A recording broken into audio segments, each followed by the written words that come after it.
We're going to be getting to, are the Lions intentionally trying to tank?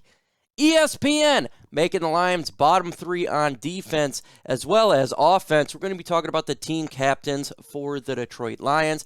Lions must prepare for both quarterbacks of the San Francisco 49ers, and Dan Campbell talks about the media perception of the football team. Let's begin.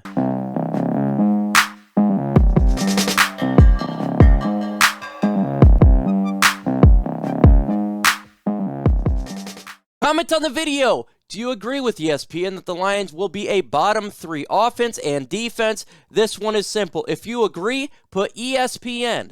If you disagree, put BSPN.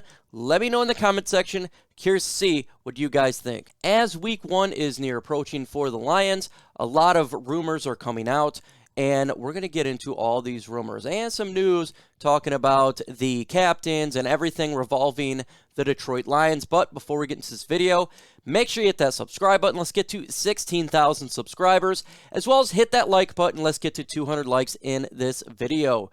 Let's start with rumors that are the Lions really trying to tank for a better draft pick. This happens every year. It feels like that the Lions are trying to tank, or rumors coming out about this, that, and the other. You're going to see articles everywhere, and I'm going to give you my thoughts on this. First off, it is really difficult for me to believe a NFL team is really trying to tank. You have to see a lot for me to come to this perception. And right now, when it comes to the same old every year question of the Lions trying to tank, I'm saying no, they're not trying to tank. Look at this. Do you think that Dan Campbell is trying to tank?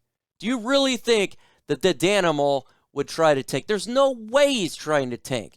Yes, this is a rebuild. Yes, they're getting younger and they're doing everything to make this franchise better going forward. But they're not giving up on this season already. That's ridiculous. None of the players that they got are trying to give up. Hit that like button, folks. Let's get to 200 likes in this video. The more likes we get, the more chance this video gets out there. Chat Sports, they say, get those likes up. So smash it, help the channel out, and let's grow together. You don't bring in a guy like Jared Goff, who got spurned by the media as well as the Los Angeles Rams, and he's just going to lay down and give up and try to tank and try to be terrible. No player is trying to do that, especially Jared Goff right now with the disrespect he's getting. Players like him have a massive chip on their shoulder. Dan Campbell has a massive chip on his shoulder. He's got made fun of, destroyed, defecated, desecrated throughout the whole media since he's become the Lions head coach. Of course he's not trying to tank. And a lot of one-year deals, we're talking about Tyrell Williams. These guys are trying to prove it. They're trying to win. Players don't try to tank. That may be something that we've seen in the old Lions, players that give up, but trying to tank, man, these players, they're fighting for their jobs, for the future of them and their families. No way they're trying to give up. Could a owner maybe come to the idea, yeah, I hope they tank, and maybe a general manager, possibly. I guess that could happen, definitely. When we look at other franchises and other sports, you can see that happen, but there's no freaking way right now that I could possibly think that Brad Holmes, Dan Campbell, Chris Spielman want to tank right now. They want to win football games. Come on. Will they win? Well, look, you've seen my schedule. I have them at 6-10. I think they're going to try to win every game. Still, there's a deficit of a roster, but them trying to tank intentionally, I completely disagree with that assessment. I just do not think that way, and I would hope every player would think that way. No way you're trying to lose a game. You're putting your body on the line. You're putting your reputation on the line. You're putting your careers on the line. This team is not trying to tank. The Detroit Lions will be preparing for both quarterbacks this Sunday, week 1, against the San Francisco 49ers, and I think that's extremely smart. Two different type of quarterbacks here. You got Jimmy Garoppolo, the prototypical quarterback, stand in the pocket, throw the football, try to get to his receivers, what you would think of a normal stand-in-the-pocket player. Then you got Trey Lance, who is the rookie, big, strong, roll out, make a play, when the line is dissolving, that type of quarterback, a dual threat guy that can hit you with the air as well as the legs for what he tries to do to make a play occur. Now, the reason I think it's smart here is if I am the Detroit Lions, I think you got a talent like a Trey Lance, and there'll be packages for him on the football field. The guy is extremely talented.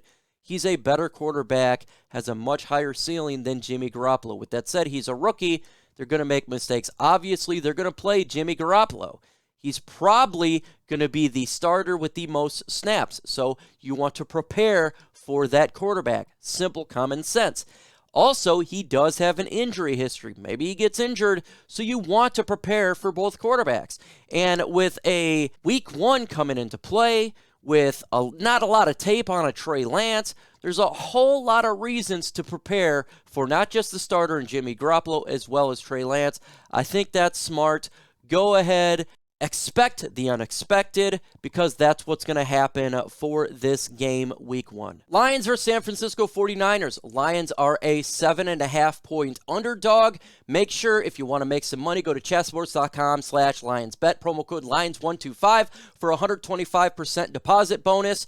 If you think the Lions are going to win, bet on the Lions. If not, there's many other games you can bet on, but to get that bonus, you got to put in Lions 125. Go ahead, join up, and make some money. Lions name their team captains, and a lot of them make sense. Jared Goff, the quarterback of the franchise right now. Yes, he's a team captain. Frank Ragnow, one of our best players on this football team, definitely team captain, vocal leader. He leads by example, just a good all-around guy, makes sense. Trey Flowers, team captain, one of the guys who helps the younger players out. He's a high-paid player. You want to see him be a captain. You don't want to get this guy who's not a team captain when you're paying all that type of money. You want him to lead the young fellows. Makes sense. Alex Anzalone, team captain as well. A little bit of shock here. We haven't heard a whole lot about him, but he comes from New Orleans. Maybe he can help out the young linebackers for this football team and get players in positions like you want to see.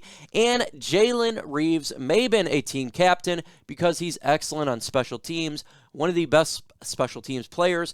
And, of course, having a guy with his talent on special teams to lead the players makes sense. So I have no problems with these players. But what do you guys think? What do you think about the team captains? Let me know in the comments section. The media perception of the Detroit Lions. This was discussed with Dan Campbell. It seems like he gets asked this question every time he has a press conference. The press always asks him, what do you think that the media thinks your team's going to be absolute garbage? And I don't know if they continue to want to get a different answer, but he says, of course, we're just going to go ahead and focus on the game ahead of us. We don't care what people think outside of the locker room. We're focusing on the next practice, focusing on the next play, focusing on getting better, and all we want to do is be the best that we can be. But, of course, every single week, they got to ask it, and you're going to get the same answer. The players understand what's taking place, but guess what? They cannot focus on what the media says. They cannot focus on what any of us says, myself included. They just need to focus on their game, focus on getting better, and trying to be the best they can be and win football games. And that's the way it should be. These guys are professionals, and they got to be able to have thick skin, understand that when you're in Detroit, the media is not going to like you. The media is going to throw a lot of negative at you, and you just got to be able to overcome it. That's what happens. Professionals can do that. Lastly, and surely least, ESPN does it again as they continue to drop dumps on the Detroit Lions. They came out with an article suggesting the Detroit Lions will have a bottom 3 offense and a bottom 3 defense. As much as I think the Detroit Lions will have a 6-win season, for me to say that they're going to have a bottom 3 offense and a bottom 3 defense seems extremely unlikely and kind of ridiculous in my opinion. I'm going to tell you why. First off, the Lions have a fairly good offense. I do not believe they got a bottom 3 offense at all. Jared Goff is not the third worst quarterback in the NFL, like ESPN's been saying forever and ever. Blah, blah, blah, blah. He's not. In my opinion, he's a 15 to 20 type of quarterback. So that will elevate the offense, at least in that area. And you look at the Detroit Lions offensive line right now, I think it's a top 10 offensive line, and it will get better as the year comes along, as the season continues, because they'll get cohesive, and the young Penei Sewell will get better, but a top 10 offensive line. We look at the running game of the Detroit Lions. Come on now, folks. Pretty good running game, if you ask me. The best running game we've had in a very long time. DeAndre Swift, Jamal Williams, Jamar Jefferson, a good 1, 2, 3. And the depth on the practice squad is very good with Craig Reynolds. And you got a good bowling ball. And guess what? We do have a fullback. The running game is good. It's not that bad. You look at the tight ends for the Detroit Lions. You got TJ Hockenson, beast. You got Darren Fells, a pretty good number 2. That's not that bad. The wide receivers, yes, is not the greatest. They could definitely be one of the worst groups for the Lions offense, but they could also be underrated as well. We don't really know what we got with Trinity Benson right now. We have a very good player in a rookie, Amon-Ra St. Brown, Tyrell Williams. So just because this group may be rated maybe of one of the worst in the NFL, it doesn't mean that the whole offense is going to be bottom 3. Use common sense here. I do not believe that at all. When you go to the defense, I can understand why media would say this is a bottom 3 defense. I can understand it. I'm actually not going to get too upset about this here. They got to prove it. But what we've seen in preseason, and I think what we're going to continue to see, is the defensive line is going to be much, much, much improved from last year. That will elevate the defense itself. When you have a defense that can stop the run and get after the quarterback, and yes, they didn't have a great job stopping the run, but let's be honest here, a lot of our interior defensive linemen did not start in preseason, so I'm kind of giving that a little question mark. I really don't believe it's going to be as bad as last year, but we did see that get ate up. Still, the starters weren't playing. When we look at the edge and the blitzes that was taking place, we were getting to the quarterback and disrupting. Not just for second and third string teams, but it was first string we were doing it to. We were getting after the quarterback. And when you can do that, guess what? The defense gets much, much, much improved. The linebackers play better, and the secondary plays better. And I think the linebackers are better from last year. It is a net positive by getting rid of Delani Tavai, as well as releasing Jared Davis. You put in Alex Anzalone, you put in Derek Barnes, who'll have sporadic time throughout the season, as well as Jamie Collins, and you're going to have Trey Flowers back there. The group as a whole has gotten better. It's yet to see how better they've gotten, but so that's a plus. And then you look at the secondary as well, very young. I don't believe they're going to be a bottom 3 defense. If I'm just looking at this from what I kind of think, anywhere from 20 to 24 is where I think the defense will be, looking at it from my eyes. So, ESPN sucks again. In the upcoming videos, dropping videos every single day, we got Lions news. We're going to be talking about breaking down Lions versus San Francisco 49ers. Get ready for that one tomorrow. One Pride podcast on my channel, live 6:30 p.m. Eastern time. If you're not a Lions fan, come on in as well. We love you all. As well, on Sunday, week 1, Detroit Lions live watch party on my channel. Got game audio. Gonna be epic. Get ready, folks, for a wild season. Make sure you hit that notification bell so you don't miss out on the latest news and rumors of our Detroit Lions.